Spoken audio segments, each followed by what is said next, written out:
Hi guys, Danielle at Danielle TBD. Marisa at Marisa Rothman. This is our Vodcast, We Have Thoughts. And today we're going to be kind of following up on our positive or pleasantly surprising or enjoyable, however you want to phrase it, new fall shows in the drama category. And so we had talked about three, Arrow, Nashville, and Last Resort. So we're going to check in with them and kind of see, like, do we still agree with our initial assessment after seeing just the pilots? And I kind of want to start with Arrow because it was one that I had said, you know, I was pleasantly surprised by simply because I'm not really a comic book person and I didn't really know the story. And one of the reasons I liked it initially was you didn't have to be a comic book person to enjoy their telling of the tale. And now, you know, as of this filming, we're like 6 episodes have aired, or 7 episodes have aired. And I will say that now it is the one show that I look forward to the most every week. And all of that kind of vigilante justice, whether it's wrapped up in, you know, a superhero or not, that's just something that I really enjoy. Like the kind of anti-establishment, like let's get kind of like I didn't want to say anarchy because you know that gets flagged on the internet, but like pretty much kind of like let's take back. You won't be. I said it. Let's take back. You know, take back the city and now you made me lose my train of thought. So take back the city. That. Take back the city and. You know, just kind of, he's out there doing what he thinks is right, but now he's being tested with other people's opinions of what's right, and maybe he's too narrowly focused. And that's something that I really enjoyed that the show did so early in, is kind of bring in the voice of, whether it's a conscience or a voice of reason or just somebody to kind of combat him. Yeah, Diggle, but also his mom in a way and Laurel in a way, like those two don't know his secret, but at the same time he's come back. And he was so solitary for so long and so focused on a plan, and it was black or white. And now he's come back, and you know these people are kind of muddying the waters, and he has to make sure that he can keep them safe, and he has to make sure that you know, am I kind of the man that they would want me to be? Because I do have to answer to them in the end. You know, I care about them. I care if they don't like me at the end of all of this. You know.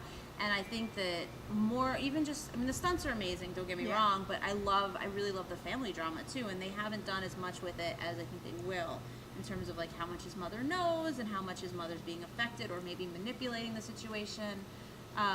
But all of those elements together just makes for such a compelling story that could go so many different ways, and you can see so much to come this season, next season, whatever, and that's the kind of story that I love because you can't anticipate every episode, even though it is very much like Bad Guy of the Week in the beginning. And you kind of, we know who's coming because they've released it to the media and we've all reported on it and we know the capacity.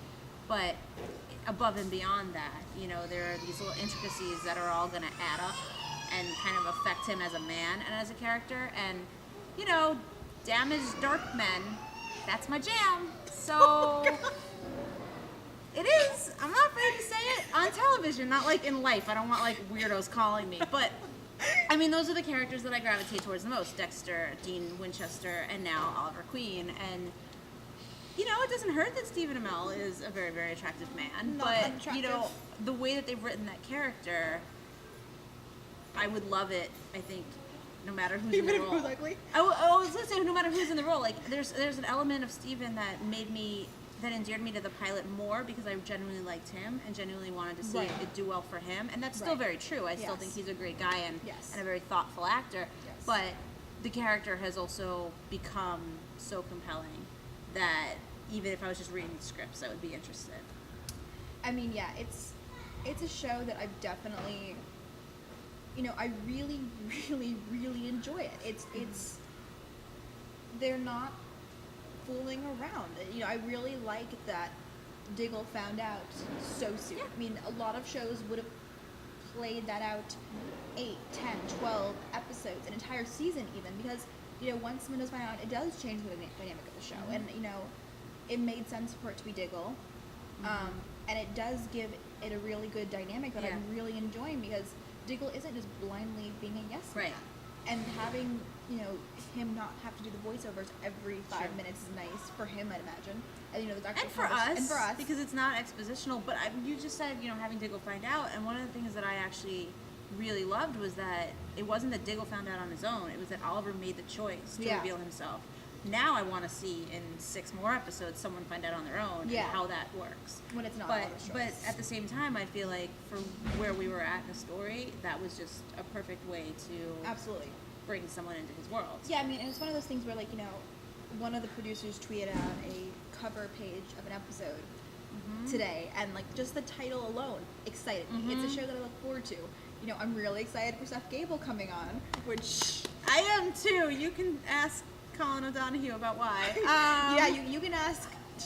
You can ask me on Twitter what she did when she found out, because it was kind of amazing. It was fine and totally not inappropriate. It was something I'll never forget. It was totally amazing. But no, I think Seth is a really underrated actor. Yeah. Like, you know, he was fantastic in Dirty Sexy Money, which I don't know if many of you remember that. I was going to say, I mean, it was a while ago. That was a short-lived ABC show that got knocked down by the strike that they'd kill to have now. He, you know, I loved him on Fringe. I think he did a really great job, especially with what they gave him. He did a really good job on Fringe.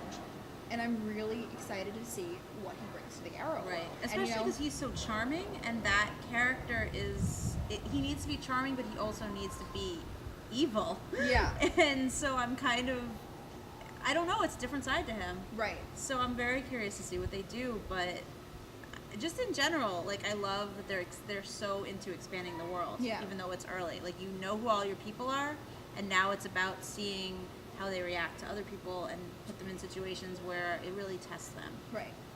And I mean, yeah, it's one of those shows where, you know, it's not...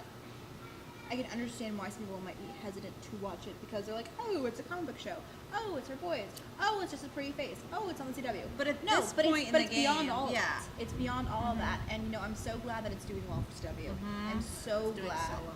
And you know what? I'm looking forward to seeing what they have for us for years to come. Yeah. So yay! Yay, Arrow! Yay!